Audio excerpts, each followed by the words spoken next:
The attorney said my father had left me everything.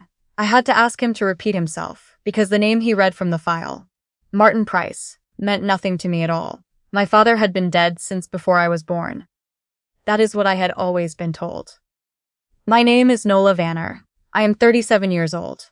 I work as a freelance copy editor from a small apartment in Portland, Oregon, and I have spent most of my adult life building something careful and quiet out of a childhood that had one very specific hole in the center of it. My mother, Suzanne Vanner, raised me alone in Bend. She worked as a dental hygienist for 22 years in the same office on Galveston Avenue, drove the same gray Subaru until it stopped starting, and told me, from the time I was old enough to ask, that my father had died in a car accident on I-97 in October of 1987. 3 months before I was born. She said she had loved him very much and that she had no photographs because losing him had been too painful to look at. I grew up understanding that I came from a grief that predated me, that my birth and my father's death had been separated by a single season. I carried that story the way you carry something you didn't choose, as weight that becomes so familiar you stop noticing it. I had no reason to question it. There were no uncles, no grandparents on his side who ever called, no old friends of his who might have corrected the record. My mother had constructed the silence so completely that I had nothing to push against. I simply accepted the shape of the absence and moved forward inside it. The call from Mr. Eklund came on a Thursday afternoon in February. He was a probate attorney out of Medford, speaking in the careful, measured way people do when they are delivering information they expect to confuse. He said he represented the estate of Martin Price, deceased, of Medford, Oregon. He said Mr. Price had passed the previous October after a diagnosis of pancreatic cancer. He said I had been named as the sole beneficiary in Mr. Price's will, that Mr. Price had provided my name and a contact address, and that the address on file was the house on Deschutes Lane in Bend where I had lived until I was 18. I told him there had been a mistake. He said he did not believe there had been. I asked how Martin Price had known my childhood address. There was a pause, the kind that carries weight in it. He said he could only tell me that Mr. Price had listed it from memory, and that the notation in the file read, "The house where my daughter grew up." I sat with that sentence for a long time after the call ended. My daughter, a dead man's file listing the address of my childhood bedroom. A man who had supposedly died before I existed, referencing a house I had lived in for 18 years, describing it in a legal document as mine. I did not call my mother that night. I am not someone who reaches for reassurance before I have something concrete to hold. I called Mr. Eklund back the next morning and asked him to send me everything he legally could. The will, the estate inventory, any documentation with my name on it. He emailed the files within the hour. Martin Price had died at 64. He had lived in Medford for the last 9 years. Before that, Ashland. Before that, Klamath Falls. Before that, a stretch of years in Eugene that I would later learn to read as years spent moving closer to where he thought I might still be. He had worked for most of his adult life as a structural engineer, had never remarried, had no other children listed in any legal document. His estate was modest: a 2008 pickup truck, a savings account with $14,000, a storage unit in Medford, and a cedar chest he had specified by name was to go to me. The will used the phrase his daughter Nola 4 separate times. I needed to know who this man was, not because I believed him yet, but because something about the specificity of those documents, the address, the cedar chest named in a legal will, the phrase used without hesitation, felt like it needed a response more considered than a phone call. I hired a private investigator named Taryn Basso. I found her through a colleague who had used her for a business dispute, discreet, practical, operating out of a small office in Northeast Portland, who responded to my initial email within 40 minutes. We met at a diner on Alberta Street on a Monday morning, and I spread the estate documents across the table, told her what I knew, which was almost nothing, and asked her to find out who Martin Price actually was. It took her 6 weeks. What she found reorganized everything. Martin Price had not died in October of 1987. He had been alive until the previous October, 50 years later than the date my mother had given him. He had been born in Grants Pass in 1959, had graduated from Oregon State with an engineering degree in 1982, and had met my mother sometime in 1986. Taryn found his Social Security records, his tax filings, his driver's license renewals stretching across 3 decades of a life that was supposed to not exist. She found a 1988 record from the Lane County Courthouse in Eugene. A petition Martin Price had filed to establish paternity and request visitation for a child named Nola, born January 1988 in Deschutes County. The petition had been dismissed without prejudice. There was a note in the file. Petitioner unable to locate respondent. My mother had moved us to Bend in early 1988. She had moved and she had not told him where we went. Taryn found the next attempt in 1991. A letter Martin Price had sent to an address in Bend. Not our house on Deschutes Lane, but a post office box she traced back to my maternal grandmother, who had died in 2009. The letter was returned to sender. There was a 1995 attempt through a family law attorney in Klamath Falls that stalled when my mother could not be served at her listed address. There were, by Taryn's count, 7 documented attempts across 14 years. Each one had found a wall. Each one had eventually stopped. And then there was Dottie, Martin's older sister, 69 years old, living in Medford, 4 miles from where her brother had died. Taryn found her through the estate's secondary contact. Dottie Price was listed as the person who had arranged Martin's funeral. Taryn cross-referenced her name, gave me an address. I drove to Medford on a Saturday in early April. It was raining the way it rains in southern Oregon in April, low and steady, the kind of rain that makes everything look like it has been there forever. Dottie's house was a cream-colored ranch on a street lined with Douglas firs. I sat in my car for a few minutes before I went to the door. I had not called ahead. I did not want her to have time to decide what she was going to say. She answered before I had finished knocking. She was a small woman with short silver hair and reading glasses pushed up on her forehead, and she looked at me the way people look at someone they have been waiting to see for a very long time. Not surprised, something closer to arrived.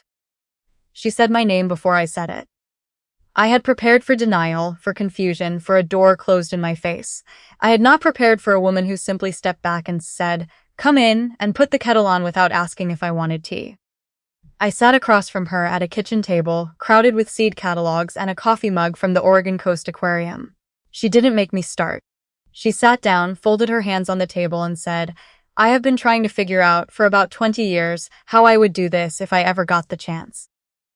She told me that she had known about me since before I was born, that Martin had loved my mother and had been devastated when she left, more devastated when she moved and stopped answering letters, that he had kept trying to feast us for years, officially and unofficially, spending money he didn't always have on attorneys who eventually told him there was nothing more to do, that somewhere around 1999, when I was 11, Dottie had found me herself. She had used a skip trace service. Not a private investigator, just someone who could locate people who did not want to be found. She found our address in Bend. She did not tell my mother. She did not contact me directly. She drove to Bend twice. She sat in her car on streets near our neighborhood. She told me, with her hands still folded and her voice steady, that she had seen me once from the parking lot of a Safeway, loading grocery bags into the back of my mother's car, and that I had been laughing at something my mother said, and that she had not been able to make herself get out of the car and walk over. She passed what she had found to Martin. She told him I was healthy, that I seemed happy, that I was growing up. She did not give him the address. I asked her why. She took a long time answering. She said she had told herself it was to protect him from another legal wall he couldn't afford to run into again, that my mother had made it clear she intended to fight, that she had changed my last name legally when I was 2 years old. Not something I had ever known, not something that had come up in any conversation, just a fact Taryn had found in a Deschutes County courthouse record, a filing from December of 1990 changing Nola Price to Nola Vanner, and that Dottie had not known how to walk Martin into that after everything else. She said she had told herself this was mercy. She said she had known for a long time that it was not only mercy. She cried before I did.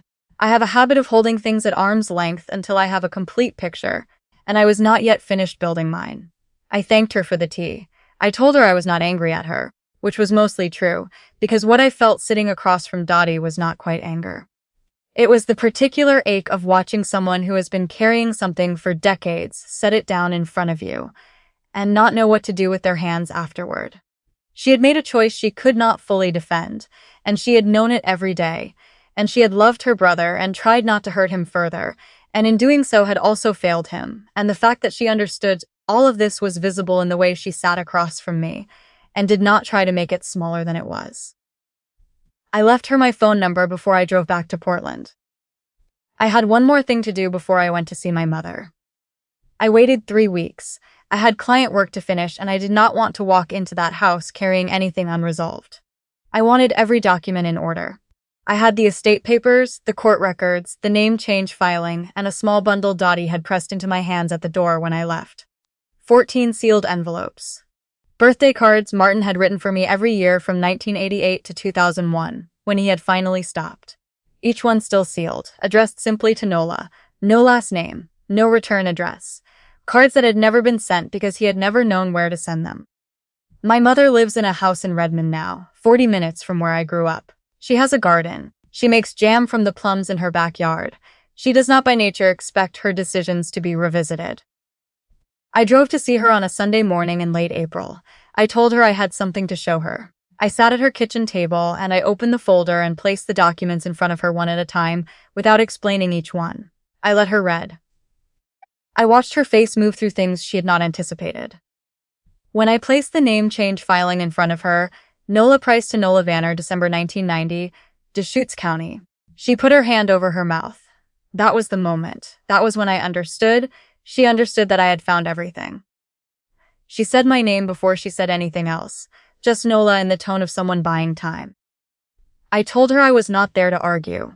I told her I was there because I needed her to understand that I had found it, and that she should not offer me a version of this story that tried to make me smaller than what the documents showed. She tried the explanation she had most likely rehearsed somewhere in the back of her mind for 30 years. That he had been unreliable. That she had been 24 and alone and frightened, and she had needed to build something stable, and she could not do that with a man who kept filing petitions and sending letters to her mother's post office box. That she had been protecting me from chaos. That everything she had done had come from love. I said. He wrote me birthday cards until I was 13. You changed my last name without telling me. Those were two different kinds of decisions, and I would like you to understand that I can see the difference between them. She reached for my hand across the table. I did not pull away, but I did not take hers. She said she had only ever wanted me to have a clean life. A life without confusion, without divided loyalties, without a father who came and went on a schedule she couldn't predict. I said that I understood that was what she had wanted for herself, and that I was not going to tear that apart today, but that what she had done had a name, and the name was not protection. I left the birthday cards on her kitchen table, still sealed, still addressed in Martin's handwriting, which was small and slanted slightly to the left. I told her I would call when I was ready, that what came next was mine to decide, not hers. She said nothing as I walked to my car, which I took to mean she was finally understanding that there was nothing left in this particular moment that belonged to her. The cedar chest arrived 3 weeks later, shipped by Mr. Eklund's office in a cardboard box packed with brown paper. It was a simple chest, hand-sanded, smelling of cedar and something older underneath. Oil, maybe, or just time kept still. Inside were the birthday cards Dottie had given me, plus a second set Martin had kept for himself. The drafts he had written before copying them out clean to send. The drafts had corrections in them, crossed-out phrases, small revisions. He had cared about the words. There was an engineering notebook with a blue cover, filled front to back in the same small leftward handwriting, 30 years of entries. There were 2 photographs of me as an infant that I had never seen, the kind that come from a hospital, still in the original sleeves. Someone had sent them to him not long after I was born. Dottie most likely, though I have never asked her directly. And there was a letter, undated, written on a single sheet of graph paper, which I think he must have written many times before settling on one version. He wrote that he had stopped sending cards when I was 13 because someone had told him. He did not say who, and I have my suspicion that children at that age needed stillness more than disruption, and that arriving in my life as an upheaval might do more damage than his silence. He wrote that he had never fully believed this, but that he had run out of other options and had not known what else to do with the love that had nowhere to go. He wrote that he had never stopped thinking about what I might be doing, what I might have become. That he had driven through Portland once in 2014 and had found himself slowing down near a neighborhood in Northeast because he had read somewhere that I had taken evening classes at a studio there, and that he had sat in his truck in the parking lot for 20 minutes watching the door, and then driven away without getting out because he had learned by then that wanting to be near someone was not the same as having the right to disrupt their life. He had been 45 minutes from my apartment. He had driven away. I read this at my kitchen table at 7 in the morning before any city noise started up. I read it twice. And then I sat still for a long time, looking at the graph paper and the leftward slant and the specific kind of quiet that fills a room when you understand that someone loved you in a way that was too frightened, maybe, and too hemmed in by walls he couldn't climb over. But that was also real, and also 37 years long, and that had been there the entire time I was building a life on the premise that it wasn't. The engineering notebook took me 3 months to work through, a few pages at a time, usually on weekend mornings, with coffee I let go cold and then reheated twice. He wrote mostly about his work, drainage systems, load tolerances, the satisfying logic of structures that hold. He wrote about a dog he had for 11 years, a brown mutt named Gil. He wrote about drives he took through the Cascades on weekends when the weather was clear, about his sister, about colleagues he had known for decades. He mentioned me occasionally and without ceremony, the way you mention someone who has become part of the permanent furniture of your interior life, too present to require explanation. An entry from 2003 read, "Nola would be 15 now. I wonder if she still laughs the way she did in the parking lot." An entry from 2011, "Thought about her today for no reason except that I drove past a school, and the kids were outside, and one of them was running the way kids run when they think no one is watching." An entry from 2019, 2 years before he died, "Found her website today. She edits other people's words for a living." That sounds like someone who cares about getting things exactly right.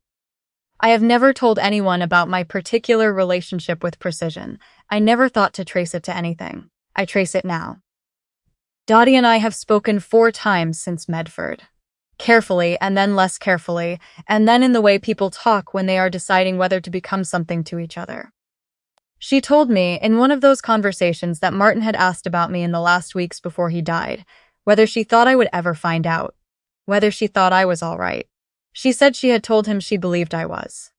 She said he had seemed satisfied with that, or at least had chosen to be, because there was nothing else available to him.